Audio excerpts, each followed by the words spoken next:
Yes, everybody. Question number 10th. A circular pond is of diameter 17.5 meters.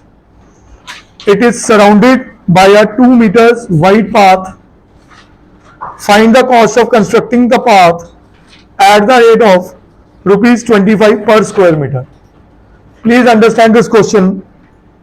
There is a circular path alongside a pond. वो क्या कह रहा है? The diameter of the pond is 17.5. तो पक्का इस pond का जो रेडियस है वो 17.5 बाई 2 होगा. सब एग्री करते हो? It is surrounded by a 2 metre wide path. तो ये डिस्टेंस, ये विड्थ कितनी है? 2 metres. Find the cost of constructing the path at the rate of rupees 25 per square metre. पहली बात तो हमें यह पता चले कि उसने तो बोल दिया cost of constructing the path at rupees 25 per metre square. पहले ये तो पता चले कितने एरिया में हमें पाथ बनाना है. हाँ जी, कैन समबडी टेल मी कि पाथ कहां कहां बन रहा है? सर जो 17.5 ऐड कर देंगे ताकि बड़े सर्कल. पहले हमेशा प्रॉब्लम आइडेंटिफाई करो. बड़ा सर्कल का एरिया माइनस छोटे सर्कल का एरिया. क्योंकि जो मेरा पाथ बन रहा है बेटे वो यहां पे बन रहा है. चेक कर पा रहे हो? मेरा जो पाथ बन रहा है वो यहां पे बन रहा है. Is that clear?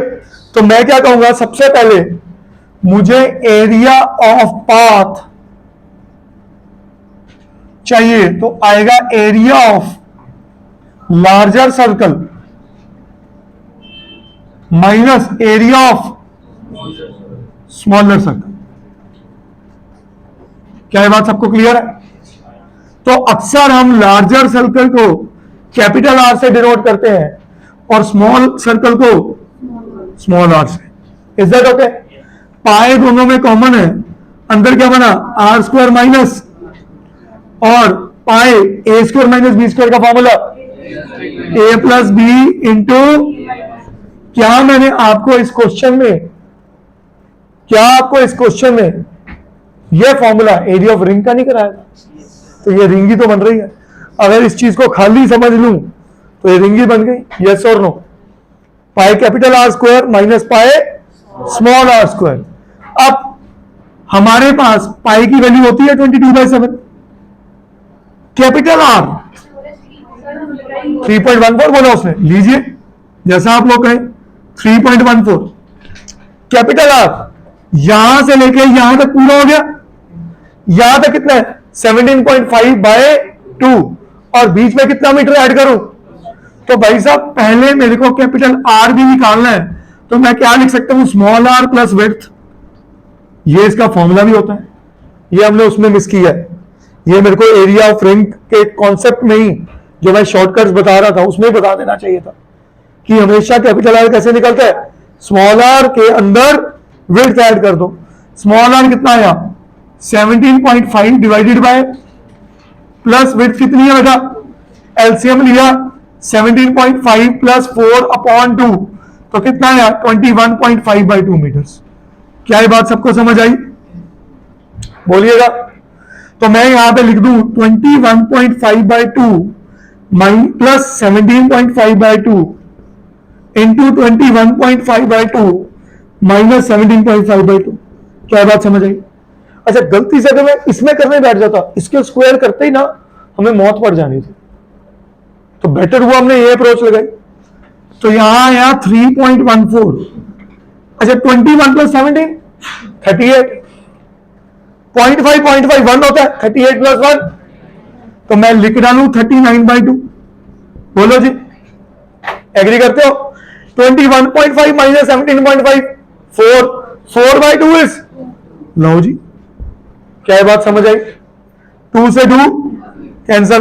तो ये आया 3.14 into 39 metre square area of the path. Yes और नो? क्या ये बात क्लियर है? आपको क्या सर मल्टीप्लाई क्यों नहीं कर रहे? मैं कह रहा हूं कोई बात नहीं, हम इसके आंसर में इंटरेस्टेड नहीं है.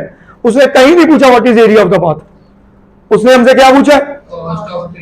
तो ये मैं शायद आगे कहीं और बेटर यूटिलाइज कर लूं, बाद में भी या तो मल्टीप्लाई करना ही पड़ेगा ना, अभी रोके रखते हैं। रवनी इज दिस पॉइंट क्लियर? मैं क्यों नहीं मल्टीप्लाई कर रहा हूं? शायद कई बार आने वाले टाइम में कुछ कटिंग वगैरह हो जाती है, कुछ काम आसान हो जाता है, नहीं तो मल्टीप्लाई तो हम करेंगे। ठीक है, अब कॉस्ट ऑफ क्या बोल रहा था वो, सीमेंटिंग का क्या वर्ड यूज कर रहा था? कंस्ट्रक्टिंग का बात है ना बेटा। तो cost of constructing the path at the rate of ₹25 per metre square, इसका मतलब क्या है? जी इसका मतलब क्या होता है गुरसिमरन? 1 मीटर स्क्वायर के लिए मेरी कॉस्टिंग आ रही है ₹25, तो टोटल कितना एरिया है? इतना। तो मैं क्या लिखूंगा? 3.14 इंटू 39 इंटू, क्या ये बात समझ आई सबको? अब देखो मैंने बचा के क्यों रखा हुआ था, यहां से 100 नीचे आया, 25 1 जा 25, 2 2 जा 2, 157 जा। कहानी पकड़ में आई?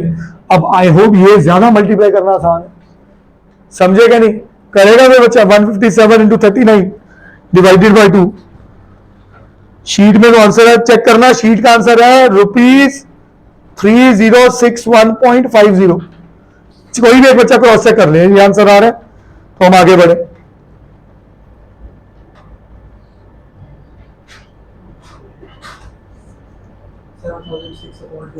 हाँ करो,